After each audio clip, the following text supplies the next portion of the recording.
बहुत अच्छा। मैंने शायद इसमें डिस्कस किया था, जिस स्कूल में आपका बच्चा पढ़ता है वहाँ से आपका एक कल्बी रिश्ता होना बहुत ज़रूरी है। और जिनसे कल्बी रिश्ता होता है उनकी शिकायत करेंगे क्या आप? नहीं करेंगे। ताली एक हाथ से नहीं बजती। कई बार ऐसा होता है कि स्कूल वालों की भी गलती होती है, बच्चे के सामने पेरेंट्स की बेइज्जती करते हैं। अक्ल है क्या तुम्हारे को? ध्यान देते जाओ, बिगड़ रहा है। वो हमेशा के लिए दुश्मन बन जाता पेरेंट्स, वो आता ही नहीं। पेरेंट्स स्कूल का क्लाइंट होता है, वो हमारा क्लाइंट है, तो ताली दोनों हाथ से बजती है। कुछ लोग तो मैनेजर के दुश्मन बन जाते हैं और हमेशा डिस्कस में स्कूल को टारगेट बनाते हैं, तो बच्चा उस अदारे से क्या तालीम हासिल करेगा? कुछ भी नहीं करेगा। और बच्चे को ये तरबियत होना चाहिए, बेटा तू फेल हो जा लेकिन कॉपी नहीं करना। ये जब बात आती है तो स्कूल में आपके साथ अगर ज्यादती होती है तो आपको मनाने की कोशिश करनी चाहिए, वो घर तक लाने नहीं चाहिए, वरना आप उनको ट्रेन करें, सर क्या बातें सुनाना है मुझे सुनाओ, पहले बच्चे को यहाँ से दूर ले। आप कैबिन में कितना भी बातें सुनाओ हम सुनेंगे। फिर बच्चे की गलतियों को छुपाना नहीं चाहिए। अभी मैंने कहा मेरा लड़का जो अजीम प्रेमजी फाउंडेशन में है, उनके 13 यूनिवर्सिटीज़ हैं। मेरे पोता और पोती अजीम प्रेमजी स्कूल में पढ़ते हैं फ्री ऑफ कॉस्ट। वहाँ पर जो स्टाफ है आईटी पास लोग होते हैं प्राइमरी के लिए, तो वहाँ पेरेंटिंग पे ज़्यादा ध्यान होता है। बच्चे को अभी मैंने बातों बातों में रवानी में बोला है कि बच्चा जब आता है 5 मिनट उसका सुनिए, रुदात सुनिए स्कूल की, क्या हुआ स्कूल में, होमवर्क कौन सा दिए, दूल्हा बना के बैठने के लिए कल का क्या होमवर्क है, क्या करते हैं क्या। अब बच्चा उर्दू मीडियम में पढ़ता है तो वहाँ कोई प्रेशर नहीं होता, लेकिन अंग्रेजी मीडियम में जो बच्चे जाते हैं टॉप के, वो पूरा एक गुलामाना ज़हनियत होती है। तो आप उस चीज़ को अहमियत दें। बहुत अच्छा इशू ने उठाया। तो आप स्कूल से एक रिश्ता बनाएं और एजुकेशन पे खर्च करना सीखें। हमारा एजुकेशन पे खर्च नहीं होता, उसका भी सदका निकालिए साहब। एक डब्बा बनाइए, उसके शूज़ 2 जोड़ होना चाहिए, मोजे 2 जोड़ होना चाहिए, ड्रेस 2 जोड़ होना चाहिए, दूल्हा बनाकर बैठना। तो एक इन्वायरमेंट में सेल्फ मोटिवेट होता है इंसान। आप करके देखिए, क्योंकि इन्वायरमेंट पाकिज़ा हो। मैं एक सिंपल मिसाल देके ये सवाल का जवाब खत्म करता हूँ। इन्वायरमेंट आपको सुधारता है।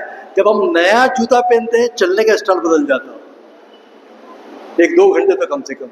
नए कपड़े पहनो तो वो हिसाब से बैठता है। अब बच्चे को आप रोज तैयार करके भेजेंगे तो डेफिनेटली वो अच्छा। यहाँ से सवाल है कोई? जी नहीं, सुनाई नहीं दिया। मैं चाहूंगी कि आप अपने नॉलेज की कुछ लाइंस मेरे टॉपिक पे दें। आजकल जो आपने टॉपिक लिया है मोबाइल और टीवी सब, ओके। तो अगर बच्चा कार्टून भी देख रहा है, ठीक है, पहला तो हमारे पास सिस्टम ये है कि तो बच्चे को खाना खिलाना है तो मम्मी जो है हाथ में मोबाइल या कार्टून थमा करके उसको खाना खिलाती है, ठीक है। पहला इसको ये है। देन इसके ऊपर हमें सजेशन बताने पड़ेंगे पेरेंट्स को। एंड देन नेक्स्ट पॉइंट ये रहेगा कि इवन अगर बच्चा कार्टून भी देख रहा है तो उसमें एक 2 सेकंड या 5 सेकंड में एडवर्टाइज होता है और उस एडवर्टाइज में एक मूवी से ज्यादा नॉलेज बता दिया जा रहा है सिर्फ टीनेजर के बच्चे को। यानी कि कोई 11 साल का है तो 28 साल वाली एज का नॉलेज वो सिर्फ 3 सेकंड के एडवर्टाइज में देख लेता है, ठीक है।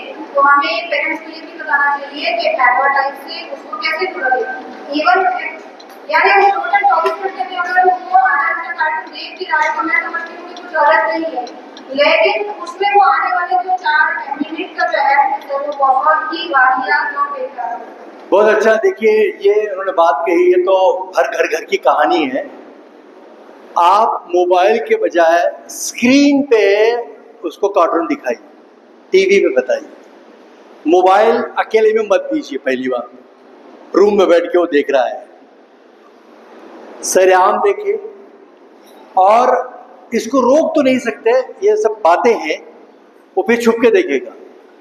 यकीन में लेकर, कॉन्फिडेंस में लेकर आप आप अभी बहुत सारे ऐप ऐसे हैं जो ऐड फ्री आते हैं, आपको टेक्नोलॉजी सीखनी पड़ेगी। ऐड फ्री ऐप आते हैं, वो ऐप डाउनलोड करना पड़ेगा और एक टाइम टेबल बनाइए। 1440 मिनट 24 घंटे में होते हैं, तो एक नॉर्मल शेड्यूल बनाइए कि किस वक्त क्या करना है। अभी खेलने का टाइम है, अभी मोबाइल देखने का टाइम है, अभी पढ़ाई का टाइम है, अभी खाने का टाइम है और अभी सोने का टाइम है। ये तरतीब जब बनती है तो वो तरतीब के बगैर मोबाइल देखना ही नहीं है। अब तुम्हारा ये टाइम तो नहीं है ना, अब खेलने का है, जाओ खेलो। बच्चे को धूप दिखाइए, खेलना उसको सिखाइए। एक बहुत मैं समझता हूँ इसमें मैं कितना भी बोलूँ, एक तृष्णा बरकरार रहने वाली है और वो रहनी चाहिए। हर सवाल का जवाब प्रैक्टिस से आता है, प्रैक्टिस से ही आएगा। तो कार्टून के साथ जो ऐड आता है, बीच में कोई जो चीज़ें आती हैं, लॉक करके दीजिए। अब ऐसी टेक्नोलॉजी आ चुकी है, आपको मालूम है अमेरिका में पार्लियामेंट में स्मार्टफोन 15 साल तक के बच्चों को देना क्राइम है। जैसे माँ ही सिखाती है, खाते वक्त आप आदत डालिए, खाते वक्त टीवी मत देखिए। अप्पा देखते हैं, अम्मी देखती है तो वो भी देखता है। अगर हम ही रूल बनाए कि खाना खाते वक्त मोबाइल नजदीक नहीं रखना है, कुछ लोगों ने रूल बनाया है रात में, आपको मालूम है 13 घंटे लोग देखते हैं इसको, 10 घंटे लोग देखते हैं जिनकी पेरेंटिंग प्रॉपर नहीं होती। तो कुछ लोगों ने ऐसा रूल बनाया, बेडरूम में जाने से पहले बाहर एक बॉल बनाने का, सबके मोबाइल इसमें रहेंगे, पहले अम्मी का रहेगा फिर अब्बू का भी रहेगा। तो ये एक बहुत इंटरेस्टिंग क्या बोलेंगे, इंटरेस्टिंग तो नहीं, चैलेंजिंग जॉब है। और कोई सवाल है तो ज़रूर पूछें और हमारे आप टच में रहिए। सवाल है किसी का? कोई सवाल है? यहाँ से आखिरी सवाल, इसके बाद हम इजाज़त चाहेंगे।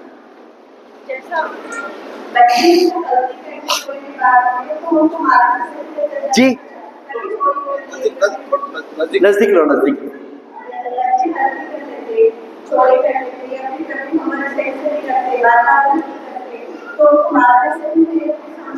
नए रूल के हिसाब से मारना बिल्कुल नहीं चाहिए, कभी भी नहीं मारना चाहिए।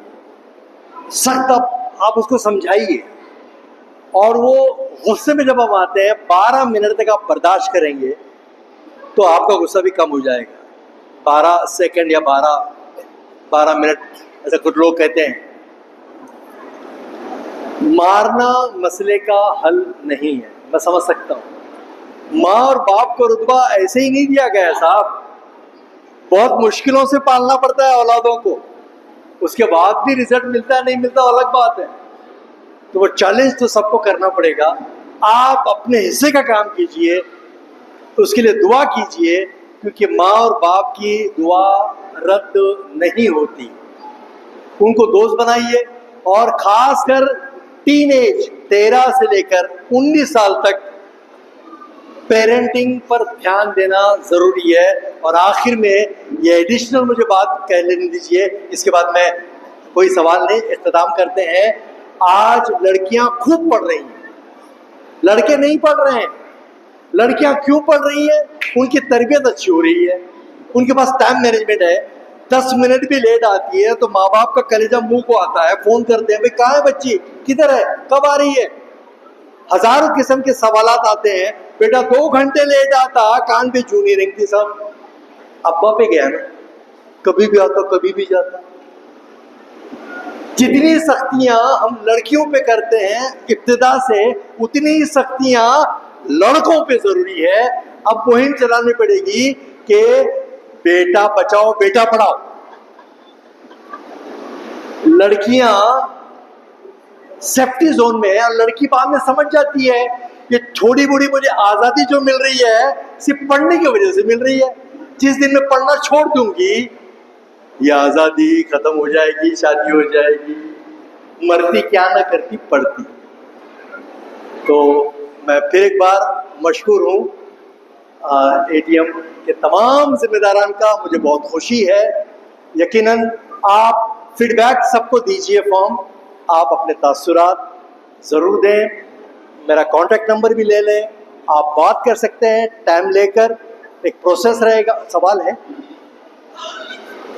सर मेरा सवाल ये है वालिदैन और औलाद के बीच में जो का फासला होता है, वालिदैन वालिदैन और औलाद के बीच में हाँ एक उम्र का फासला होता है। वालिदैन चाहते हैं बच्चा नहीं करना चाहिए, बच्चा नहीं करता, तो नेचुरल अंडरस्टैंडिंग की कमी है और जो जनरेशन गैप होने की वजह से बच्चे लेट से हो रहा है, तो उसको मास्टर को हर चीज कर सकते तो बॉन्डिंग रिलेशनशिप, अभी जो मैं बता रहा था, bonding and relationship and rapport.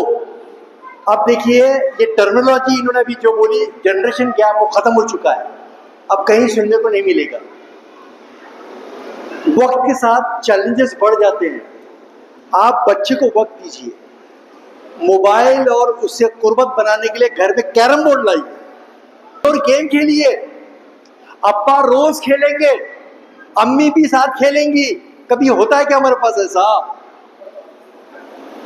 जो मुनासिब गेम है, शतरंज खेलिए, कैरम खेलिए, वो छोटे छोटे गेम्स आते हैं वीडियो गेम छोड़कर। तुम देखो एक चेंज आएगा।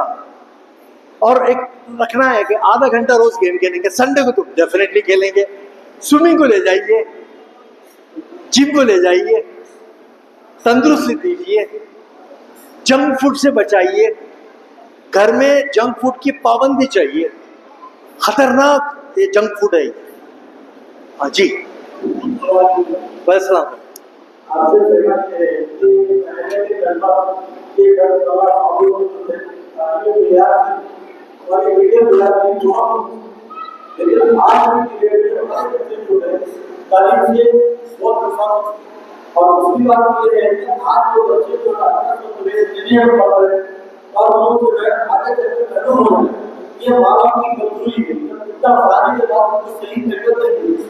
और दूसरी बात जो मोबाइल जो है माँ बाप का काम मोबाइल में सब स्कूल के टीचर और यूट्यूब के ऊपर जो है सवाल आता और बच्चों को जो है वो जवाब। जैसा कि इसमें हमारा भतीजा है वो डिग्री से तालीम पा, जबकि उसकी फीस जो है 7,000, तो वो अपनी फीस भरने पाते जो है 2,500 में वो मोबाइल के जरिए जो है कोर्स करा रहे हैं। और उसकी खास बड़े जो बात आपको बताइए कि ये माँ बाप की कमजोरी है, तो माँ बाप जो है समझ लेते तालीम के ऊपर। और दूसरी बात कि आज जो है इसकी वजह से राजनीति जो है बहुत आगे जा चुकी है। बहुत से doctor, engineer, SP, deputy collector जो है एक गरीब जो है वो नौकरी करने वाले अपनी औलाद को उनका पढ़ाया तो डिप्टी कलेक्टर है। आज हमको फकत इस बात से कि बिरादरी पीछे नहीं है, बिरादरी आगे है, लेकिन उनको सपोर्ट दीजिए आप ये काम कर रहे हैं। शुक्रिया। मैं सवाल क्या था आपका? सवाल ये था मेरा, सवाल ही नहीं पूछे आप रुदास सुनाए। मैं समझ रहा हूँ, बहुत सारे रुदास हैं, बहुत सारे मसाइल हैं, मैं समझ रहा हूँ। सवाल कमजोरी को दूर करने के लिए प्रेजेंट ही चाहिए, वही तो सारी बातें हो रही थी। विद ड्यू रिस्पेक्ट, सुनिए, सवाल होना भी बहुत जरूरी है। और देखिए समाज डॉक्टर इंजीनियर से नहीं बनता, जो स्कूल नहीं जाता उनसे समाज बनता।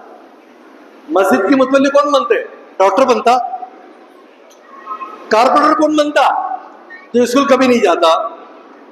तो एजुकेशन का मतलब है सही लिखने, सही पढ़ने आना, फिनिश। सही लिखने, अरे आप तो ताजिर लोग हैं, आप तो नौकरी देने वाले लोग हैं साहब। ये कम्युनिटी के लिए जोरदार क्लैपिंग कीजिए आप। अरे क्लैप तो कीजिए। तो तिजारत सबसे बड़ी सुन्नत है सर। बहुत बहुत शुक्रिया इस दुआ के साथ। हाँ अच्छा ठीक है। आखिरी सवाल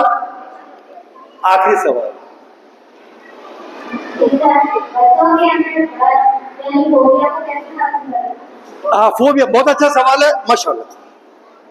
ये जो कॉमन चीज है, ये आपने बहुत जबरदस्त ये सवाल है। एहसास कमतरी खतरनाक कम्युनिटी में, बच्चों को छोड़ो, बड़ों में है। शुरू में मैंने बोला था चौराहे पे बैठकर, लोगों का सवाल ही नहीं है। पहली बात तो ये एहसास कमतरी का इलाज भी बच्चे को अदर एक्टिविटीज में पार्टिसिपेट करवाइए। गैदरिंग होती है, स्कूल की रिक्वायरमेंट आती है, बच्चों को ये ड्रेस बना के भेजिए, सिपाही बना के भेजिए, आप देखने जाइए, सपोर्ट कीजिए, घर में रिहर्सल कीजिए। बोलने आना चाहिए, लोगों को बोलने नहीं आता। ऐसा आज हमारे पास अच्छे डिबेट करने वाले नहीं है। ये सारे मसाइल का हल पेरेंटिंग है, और पेरेंटिंग का एक बहुत से सारी चीजें हैं। ये आप उसको वक्त दीजिए, बच्चे को वक्त दीजिए, तकरीरी मुकाबले करवाइए, उसको अलग अलग टॉपिक दीजिए, क्रिएटिविटी, वो बहुत सारी चीजें हैं। फूल खिले हैं गुलशन गुलशन, लेकिन अपना अपना दामन। बच्चे को अपनी आइडिया के मुताबिक तरतीब मत दीजिए, उसकी सोच का हिस्सा बनना, उसकी दिलचस्पी किसमें है ये जानना जरूरी है। वरना लोग बाहर से आके बोलते हैं आपको बच्चा बहुत फरमा बरदार है, अरे वो तो बहुत ढामी से बोलता, बाप सुनता नहीं मेरी बात। और बाहर का बंदा आके बोलता आपका बच्चा बहुत अच्छा है।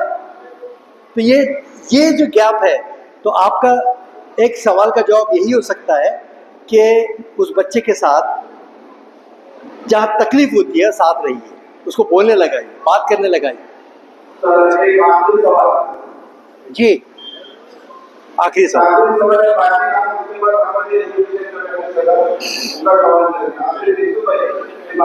अगर आपको पेरेंट्स को गाइडलाइन दीजिए कि इंजीनियर और डॉक्टर के अलावा किस फील्ड में जाना हम उसके माशरे के लिए बेहतर होगा। बहुत अच्छा सवाल है इनका। आजकल एक वबा फैली है, मैं स्लम एरिया में जाता हूँ, पूरे हिंदुस्तान घूमता हूँ, कहीं भी जाने दो क्या बनना है, उन्हें बोलता डॉक्टर इंजीनियर। ये कैंसर की तरफ फैला हुआ है। अच्छा इंसान बनना चाहिए। There are 37,000 opportunities. ये आप ताजिर लोग हैं, किसी ने सोचा था क्या पानी बिकेगा? सोचा था किसी ने पानी बिकेगा? बिका ना। क्रिएटिविटी, अभी मुझे कोई तो बता रहे थे इंप्रूवमेंट कैसा बिजनेस में करते हैं। आप अपने बिजनेस में नई टेक्नोलॉजी को लेकर एक मकाम पैदा कर सकते हैं। आप डॉक्टर इंजीनियर तो है बेटा, कुछ भी बन, अच्छा इंसान बन। मैं पेरेंटिंग की एक छोटी सी मिसाल देकर 6 मिनट का वीडियो दिखाऊंगा और उसी के साथ ये प्रोग्राम इख्तिताम को पहुंचेगा। मतीन नसीमा का, ये मेरे मोहल्ले में रहती है। मेरे पास बहुत सारे केसेस ऐसे हैं, मैं स्टडी करता हूँ, उन पे छोटी सी डॉक्यूमेंट्री बनाता हूँ ताकि लोगों को बता सकूँ कि पेरेंटिंग इनकलाब लाती है। मैं आपको एक ऐसी लेडी से मिला रहा हूँ जिसके साथ एक बहुत बड़ा हादसा हो गया और वो हादसे के बाद डिप्रेशन में चली गई। वो क्या हादसा होगा मैं बताता हूँ। उसके बाद 5वीं जमात में थी, स्कूल छूट गई, लड़की थी, 1.5 साल लगे उसमें उभरने के लिए, और पेरेंट उसके जिम्मेदार हैं उसको मोटिवेट करने के लिए। तो उसने 1.5 साल के बाद कहा कि मुझे स्कूल पढ़ना है। तो लोगों ने कहा कि पढ़ लिख के क्या करोगी, एक तो माजूर है, क्या होने वाला, हमारे पास पढ़ाई मतलब नौकरी। तो लेकिन उसके जिद के आगे उसने पढ़ाई की और क्या बनी, ये पेरेंट्स की एक बेहतरीन मिसाल है। ये नसीमा, एक वीडियो देखिए, ये यूट्यूब पे अवेलेबल है। इसके साथ ही हम आपसे इजाजत लेंगे। ये साउंड देना भाई। हाँ 1 मिनट जरा पॉज करो। हाँ जी सर। एक सवाल है भी, यहाँ पर माए बेटी है, जितने बच्चों के बच्चों के वो अपने बेटे हैं उन सबसे, और टीचर, इनसे भी इनका एक सवाल है सर। जी सर। जब कभी आलिम हाफिज मास्टर या मास्टर भी ये बच्चों को मारते हैं तो सीधा माँ बाप स्कूल में चले जाते हैं, मस्जिद में चले जाते हैं झगड़ने के लिए कि मेरे बच्चों को मारे क्यों। इसके बारे में सर ये लोग थोड़ा नोटिफिकेशन करते। देखिए, अभी मार के बारे में मैं बताया था, अभी मारना भी एक किस्म का क्राइम बन चुका है। वक्त के साथ हालात बदल चुके हैं। मारना डांट सकते हैं और हल्का मारना है, कभी कभी बहुत ज़्यादा होता है। तो ये म्यूचुअल अंडरस्टैंडिंग होना चाहिए। बच्चे को मारने से मसले का कभी भी हल नहीं होता। वो पुरानी रिवायत थी, पहले लिमिटेशंस थे नॉलेज के, अब ओवरफ्लो हो चुका है। अभी नए कानून आ चुके हैं, जेल हो सकती है, हालात बदल चुके हैं। साइकोलॉजिकल रिसर्च हुआ है, जिन बच्चों को मार ज़्यादा मिलती है वो उतना डेवलप नहीं हो पाते, लेकिन फिर भी सख्ती ज़रूरी है। प्यार से दिलों पे राज किया जा सकता है। ये वीडियो पूरा देखते हैं जी। हाँ आज जो मुस्लिम समाज हो गया है, मुस्लिम लोग हाँ मैच्योर हो जाने के बाद उनका एटीट्यूड बचपन बहुत ज़्यादा चेंज हो जाता है। हाँ, तो इस पे आप क्या नजर करेंगे? ये देखो, ये बात, सवाल जो पूछा है इसका जवाब मैंने दिया। पेरेंटिंग का बॉन्डिंग, रिलेशनशिप एंड रैपो, रोज बच्चे को आज के बाद मिनिमम 3 मिनट, 13 मिनट और 30 मिनट, हफ्ते में एक बार पिकनिक, घर में इंडोर गेम्स, आप उनसे जुड़े रहिए। जब तक वो जुड़ेंगे नहीं, वो घर में बैठना उनको अच्छा लगना। हम अपने औलाद को घर में बैठने भी देते नहीं। आफ्टर मैच्योरिटी की बात करें, मैच्योर की बात है नहीं, आप जो बोएंगे वही काटेंगे। लड़का हो या लड़की हो, हाँ, तो मैच्योर हो जाने के बाद जो उनकी एक्टिविटीज रहती है बहुत ज़्यादा बचपन से बदल जाती है। ऑब्वियसली बदले 20 ईयर ऑब्वियसली एक एज के बाद बच्चों के एटीट्यूड में, मिजाज में फ़र्क आता है, लेकिन आपका जो मिलने का जो स्टाइल है वो अगर बरकरार रहा।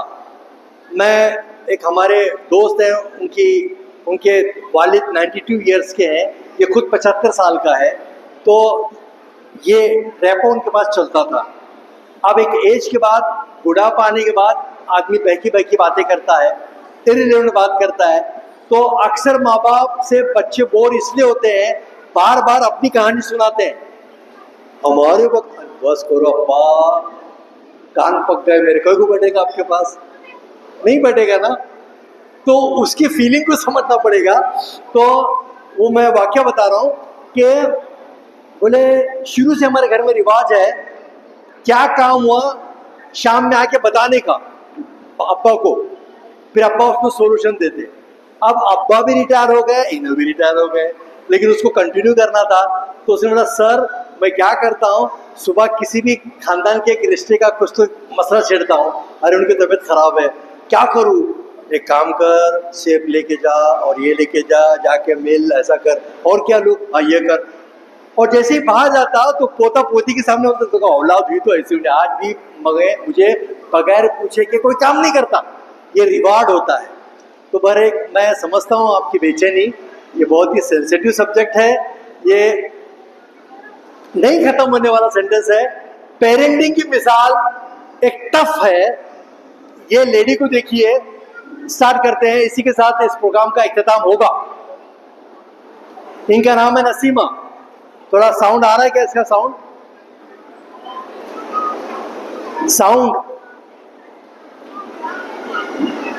इनका साउंड कीजिए ना। ये कोंडवा में रहने वाली लेडी है। ये 5 साल की थी, इनके बाद हादसा हो गया, दोनों हाथ टूटे, डिप्रेशन में चली गई, कई साल तक घर में रही। और फिर एक दिन उसने कहा कि मुझे पढ़ना है। वालिदैन ने कहा कि पढ़ के करेंगी क्या, तेरे तो हाथ भी नहीं है। वो देखा कीजिए, वो तेरे तो हाथ भी नहीं है। लेकिन उस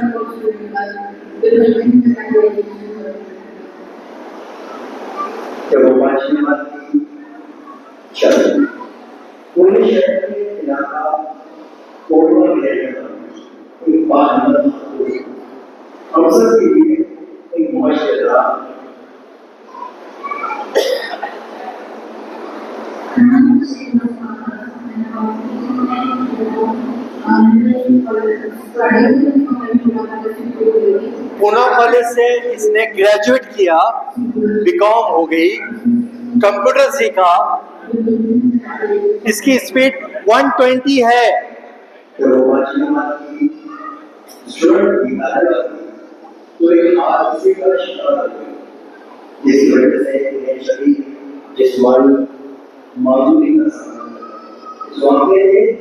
उनकी जिंदगी को एक से बदल दिया।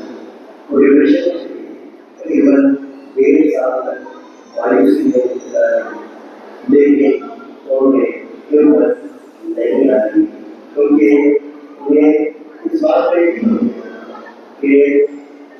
अपने आप को अगर मैं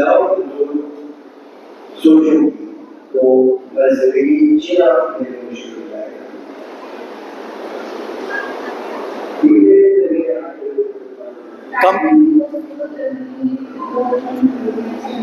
इनको कंप्यूटर सीखने के लिए 1 साल लगा। इस खातून ने सिर्फ मुश्किलात का मामला बल्कि हौसले सब्र और रहमानी के साथ अपनी जिंदगी को एक नई सीख दी। आज ये खुद कफील है, ये 10 लैंग्वेज में टाइपिंग कर सकती है, हिंदी, मराठी, उर्दू, कन्नड़ा, तेलुगु, मलयालम, अरबी। इनकी स्पीड 120 है।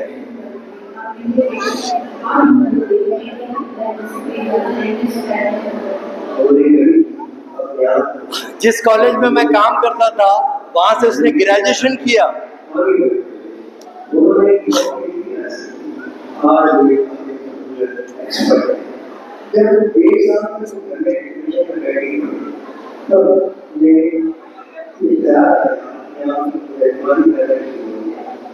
और उन्होंने इस बात कि हालात जो दूसरा सारा नहीं है उन्होंने माँ बाप से कहा मुझे तारीफ कर सकते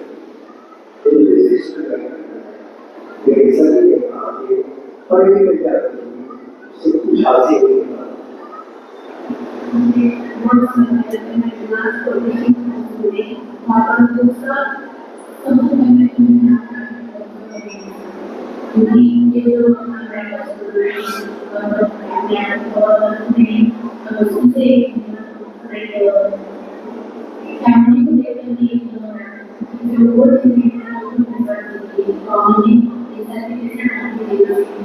लेकिन उसने जिद बनाते उसने भी हासिल की तुरंत में तो उसने आज तो इस सरकारी है उनकी मानता का बात से लगाया जा सकता है तो कभी कभी सुनाओ में रवानी से जाके कर सकती है जिन लोगों को हिंदी इंग्लिश मराठी अरबी कला मलयालम और फिर जुबानी शब्द है तो उनकी कैसे व्यवस्था वन व्यक्ति इसकी पर मेरा खातून क्या बोले? हाँ जी जी, बस बता। ओके सर, ओके जी जी जी, हाँ अभी बोलता हूँ जी।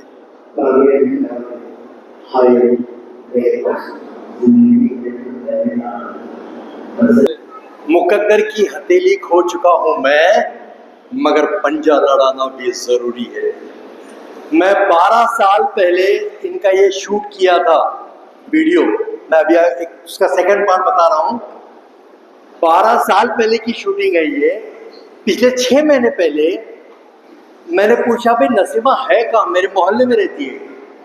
तो एक साहब ने बताया उसकी तो शादी हो गई। आज खूबसूरत लड़कियों की शादियां नहीं होती साहब, उसकी शादी हो गई, खुशहाल जिंदगी बिता रही है। और मजे की बात यह, मैं खुशी की इंतहा नहीं रही कि वो LLB के 3rd ईयर में है, वो LLB कर रही है, उसका नया ऑफिस बना है। मैंने जाके शूट की, मुबारकबाद दी। तो कहने के मेरा मतलब ये है, उम्मीद ऐसी हो जो जीने को मजबूर करे, राह ऐसी हो जो चलने को मजबूर करे। नाउम्मीदी कुफ्र है, ये पेरेंट्स का करिश्मा है। ये आराम से ज़कात पे पल सकती थी, आराम से शानदार जिंदगी, पूरा खानदान भीख पे कटोरे पे पल सकता था। जहां गैरत होती है वहां हाथ सामने नहीं आता। अपनी औलाद को गैरतमंद बनाइए, तब जाकर उसकी दुनिया भी संवरेगी और आखिरत भी। ये मैं वो खास वीडियो अभी रोक के बता रहा था, ये उनका प्रेजेंट ऑफिस है, देखिए किसी बंदे के साथ, किसी इंसान के साथ, ये उनका नया ऑफिस है। अगर किसी को कुछ काम देता है तो पर्दे में रोजी ये सलाई देता है, तो कभी सलाई करती है। नरसिम्हा आज जिंदगी में बेहतरीन काम करती है, वो एक आज जो एलपी में भी सेकंड ईयर में पढ़ रही है, ये कोशिश की जाए कि किसी भी वजह से निकलने के लिए सच का सामना करना जरूरी है। नरसिम्हा ने साबित वो चीजें जो आज बड़ी मुश्किल समझ जा रही है, ये हम सब उनकी शादी अनिल जनाब साहब और शांति उम्मीद ऐसी खास बात ये है कि ये एग्रीमेंट करवाती है लोगों के लैंड परचेस कराने में जो चीज़ें होती हैं, ये पार्टनर है इस फर्म की, जॉब नहीं करती है। तो देखिए भाई, ये एक सैंपल है पेरेंटिंग का नतीजा। बहुत सारे डिसीजन लेने पड़ते हैं, उम्मीद के साथ होती है। आपका बहुत बहुत शुक्रिया। आज शाम में ख़ास प्रोग्राम होने जा रहा है, आपकी शिरकत बाई से मुसर्रत है। मैं दूसरे टॉपिक पे बात करूंगा कि अपना मकाम कैसे पैदा करें। ये टॉपिक मैं रिपीट नहीं करूंगा। तो आपसे गुजारिश है कि जो लोग नहीं आ पाए उनको ज़रूर लाइए। जिन बच्चों ने, जमात के बच्चों ने, जिन कौम के बच्चों ने अपनी मेहनतों से जो कामयाबी हासिल की है, उनकी पजराई के लिए ख़ास प्रोग्राम रखा गया है। एक्चुअली मैं इसी के लिए मदऊ था। मैंने मैनेजमेंट से कोशिश की कि भाई ये तो होता रहेगा, पेरेंटिंग पे एक वर्कशॉप कीजिए, तो उन्होंने किया। मैं मशकूर हूँ। शाम में वो जो आपके अहबाब हैं, जो पड़ोसन है, जो पड़ोसी है, उनको ज़रूर प्लीज़ वक्त पे आएँ। मैं बहुत मुबारकबाद देता हूँ जिन लोगों ने 2 बजे यहाँ पर वक्त पे आए थे। मैं उन लोगों को मशकूर हूँ जिन्होंने वक्त का लिहाज रखा और तकरीबन 25 एक लोग या 50 लोग 2 बजे यहाँ हाजिर थे। तो तरक्की के लिए वक्त की पाबंदी भी ज़रूरी है। मैं इस दुआ के साथ आप सबसे इजाज़त चाहूँगा, इस उम्मीद पे कि हम टच में रहेंगे सोशल मीडिया थ्रू। या रब, ये इल्तिजा है अगर तू करम करे, या रब ये इल्तिजा है अगर तू करम करे, वो बात ज़बां में जो दिल पर असर करे। अस्सलाम वालेकुम रहमतुल्लाहि व बरकातुहू।